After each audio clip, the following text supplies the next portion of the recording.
پاکستان کے نامور شعلہ بیاں خطیب علامہ احسان الہی ظہیر سے سیاستدانوں کو ایسا کیا خطرہ تھا کہ ان پر 90 مقدمات قائم تھے؟ وہ فوجی صدر جنرل ضیاء الحق کے بارے میں کیا کہا کرتے تھے؟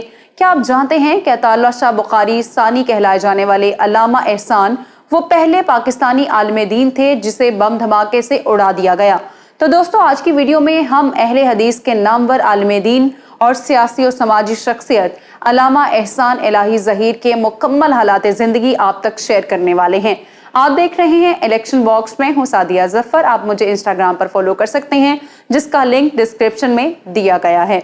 31 مئی 1945 کے روز سیالکوٹ کے رہائشی حاجی ظہور الہی کے گھر میں بیٹے نے آنکھ کھولی جس کا نام احسان الہی رکھا گیا۔ چونکہ ان کا خاندان دیندار تھا، یہی وجہ تھی کہ ننھے احسان کو حفظ قرآن کے لیے مدرسے میں داخل کروایا گیا۔ انہوں نے صرف 9 برس کی عمر میں قرآن کریم حفظ کرنے کی سعادت حاصل کر لی۔ تب 9 سالہ حافظ احسان الہی ظہیر کو یہ اعزاز بھی حاصل ہوا کہ انہوں نے رمضان المبارک میں نماز تراویح میں قرآن مجید سنایا۔ احسان الہی ظہیر کو بچپن ہی سے خطابت کا شوق تھا، اور ہوتا بھی کیوں نہ، ان کے گھر میں مولانا عطا اللہ شاہ بخاری کی خطابت کا چرچا تھا، اور اس زمانے میں سیالکوٹ احرار کا گڑھ تھا۔ احسان الہی ظہیر نے دینی تعلیم کا سلسلہ جاری رکھا اور وہ گوجرانوالہ اور فیصل آباد کے مدارس میں زیر تعلیم رہے۔ مدارس عربیہ کے ساتھ ساتھ انہوں نے پنجاب یونیورسٹی سے فارسی، اردو اور عربی میں ماسٹرز کیا۔ بعد ازاں وہ سعودی عرب چلے گئے اور یہاں مدینہ یونیورسٹی میں پڑھنے لگے۔ پاکستان واپسی پر انہوں نے خطابت و امامت کے ساتھ ساتھ سیاست میں بھی حصہ لینا شروع کیا۔ انہوں نے اپنی سیاسی زندگی کی شروعات 1968 میں جنرل ایوب خان کے خلاف تحریک چلانے سے کی۔ ایوب خان کے بعد یحییٰ کے دور میں بھی انہوں نے اپنی تحریر اور تقریر کے ذریعے اقتدار کے مسند نشینوں کو ٹارگٹ پر رکھا۔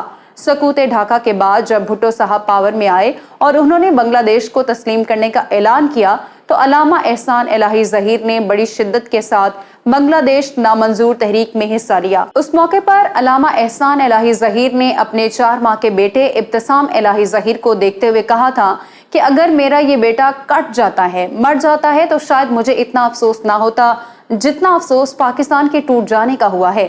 جلد ہی انہوں نے ایک ایسے سیاستدان کی پارٹی کو جوائن کیا جو اپنے جلسوں میں اعلان کیا کرتا کہ میں بھٹو کو کوہالہ کے پل پر پھانسی دوں گا۔ علامہ احسان 1972 میں air marshal retired Asghar Khan کی تحریک استقلال میں شامل ہوئے تو حکومت نے ان پر قتل کے جھوٹے مقدمات بنا دیے۔ جلد ہی انہیں تحریک استقلال کا مرکزی سیکرٹری اطلاعات بنا دیا گیا۔ یاد رہے کہ ان دنوں میاں نواز شریف بھی تحریک استقلال کے متحرک کارکن ہوا کرتے تھے۔ بھٹو دور حکومت میں علامہ احسان الہی ظہیر مسلسل قید و بند کی صعوبتیں برداشت کرتے رہے، لیکن پھر اپنوں کی بے وفائی کی وجہ سے وہ 1978 میں تحریک استقلال سے علیحدہ ہو گئے۔ یہاں میں آپ کو بتاتی چلوں کہ مسٹر بھٹو کے دور حکومت میں ان پر 95 سیاسی مقدمات قائم کیے گئے تھے۔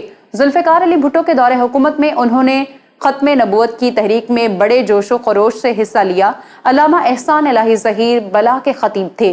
ان کا انداز خطابت ایسا تھا کہ سننے والا دنگ رہ جاتا۔ اپنی گرجدار آواز سے اقتدار کے ایوانوں میں لرزہ طاری کر دینے والے علامہ احسان الہی ظہیر کا شمار عالمی اسکالرز میں ہوتا تھا۔ عراقی صدر صدام حسین ہو، یاسر عرفات، قذافی یا پھر آل سعود، ہر ایک سے ان کی دوستی تھی۔ جنرل ضیاء کے مارشل لاء کے بعد انہوں نے فوجی صدر کی پالیسیوں سے کھل کر اختلاف کیا۔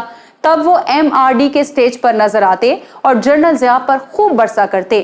پنجاب میں وہ جنرل ضیاء الحق کے سب سے بڑے مخالف خیال کیے جاتے تھے۔ وہ مارشل لاء نظام حکومت کو اسلام کے منافی قرار دیتے۔ وہ کہا کرتے تھے کہ ضیاء الحق اپنے 10 سالہ اقتدار میں نہ ہی اسلام نافذ کر سکا اور نہ ہی جمہوریت۔ علامہ احسان نے 3 جماعتوں کو اکٹھا کر کے ایک سیاسی اتحاد بھی بنایا جو زیادہ عرصہ نہ چل سکا۔ پھر انہوں نے اپنی تمام تر توانائیاں اپنی جماعت کو سیاسی قوت بنانے میں صرف کر دیں۔ انہوں نے ایسے وقت میں جنرل ضیاء کی آنکھوں میں آنکھیں ڈال کر فوجی آمر کو چیلنج کیا کہ جب مسلک اہل حدیث کے نامی گرامی علماء martial law administrator general Zia ul-Haq کے ہاتھوں میں ہاتھ ڈالے ہوئے تھے اور ان کے کیمپ میں نظر آتے تھے۔ یہ 23 مارچ 1987 کا دن تھا۔ علامہ احسان قلعہ لچھمن سنگھ لاہور میں ایک بڑے جلسہ عام میں مدعو تھے۔ 11:35 پر علامہ کی تقریر جاری تھی۔ انہوں نے علامہ اقبال کا یہ شعر پڑھنا شروع کیا: کافر ہے تو شمشیر پہ کرتا ہے بھروسہ، مومن ہے تو بے تیق بھی۔ ابھی اتنے الفاظ ہی ادا کیے تھے کہ اسٹیج پر ان کی بائیں جانب اچانک زوردار بم دھماکہ ہوا۔ علامہ حبیب الرحمن یزدانی سمیت کئی لوگ جاں بحق ہوئے، جبکہ احسان الہی ظہیر ایک ہفتے تک زندگی موت کی کشمکش میں مبتلا رہے۔ سعودی کنگ شاہ فہد بن عبدالعزیز کی خواہش پر انہیں فوری طور پر ملٹری اسپتال ریاض منتقل کر دیا گیا، لیکن شاید بہت دیر ہو چکی تھی اور یہاں وہ 30 مارچ کو خالق حقیقی سے جا ملے۔ شیخ عبدالعزیز باز نے ریاض میں ان کی نماز جنازہ پڑھائی۔ بعد ازاں مسجد نبوی صلی اللہ علیہ وآلہ وسلم میں بھی نماز جنازہ ادا کی گئی۔ سعودی حکومت نے پورے سرکاری اعزاز کے ساتھ انہیں مدینہ شریف میں جنت البقیع میں امام مالک رحمت اللہ علیہ کے پہلو میں سپرد خاک کر دیا۔ یاد رہے کہ مسلک اہل حدیث کے علامہ احسان الہی ظہیر پاکستان کے وہ پہلے مذہبی رہنما تھے جنہیں بم دھماکے سے اڑایا گیا۔ علامہ احسان نے اپنی تبلیغی اور تنظیمی مصروفیات کے باوجود دنیا کی مختلف زبانوں میں کئی کتابیں تحریر کی، جن میں اردو، عربی، فارسی اور انگریزی شامل ہیں۔ ان کی کتب کا دنیا کی 8 سے زائد مختلف زبانوں میں ترجمہ ہو چکا ہے اور چند ایک کتب دنیا کی چند بڑی یونیورسٹیز اور تعلیمی اداروں کے نصاب میں شامل ہیں۔ موچی دروازہ لاہور، لیاقت باغ راولپنڈی، لشتر پارک کراچی، قلعہ کونا قاسم باغ ملتان، دھوبی گھاٹ فیصل آباد اور شیرانوالہ باغ گجرانوالہ سمیت پاکستان کا شاید ہی کوئی شہر ہو جہاں علامہ احسان الہی ظہیر نہ گرجے برسے ہوں۔ چنیوٹ کے ایک جلسے میں ان کی تقریر کے دوران بوندا باندی شروع ہو گئی اور دیکھتے ہی دیکھتے موسلادھار بارش ہونے لگی۔ جب علامہ نے دیکھا کہ لوگ بارش کی وجہ سے اضطراب کا شکار ہیں تو انہوں نے اپنے سر سے جناح کیپ اتار دی، آستین چڑھا لی اور اپنی گرجدار آواز میں بولے، تم بارش سے بھاگتے ہو؟ بارش کیا شے ہے؟ مجھے تو وہ دیوانے چاہیے جو گولیوں کی بھوچاڑ کے سامنے ڈٹ کر کھڑے ہو جائیں۔ عوام کا یہ سننا تھا کہ جو کوئی جہاں کھڑا تھا وہیں بیٹھ گیا۔ آغا شورش کاشمیری جب علامہ ظہیر کا خطاب سنتے ہیں تو بے اختیار گلے سے لگا کر دعائیں دیتے ہیں، اور لکھنے والے نے لکھا ہے کہ علامہ ظہیر کی خطابت سن کر محسوس ہوتا ہے کہ خوبصورت الفاظ لائن لگا کر کھڑے ہیں اور علامہ حسن انتخاب کرتے چلے جا رہے ہیں۔ ان کا انداز خطابت دیکھ کر لوگ انہیں عطا اللہ شاہ ثانی کہا کرتے تھے۔ احسان الہی ظہیر نے اپنی زندگی میں دنیا کے بیشتر ممالک کے دورے کیے۔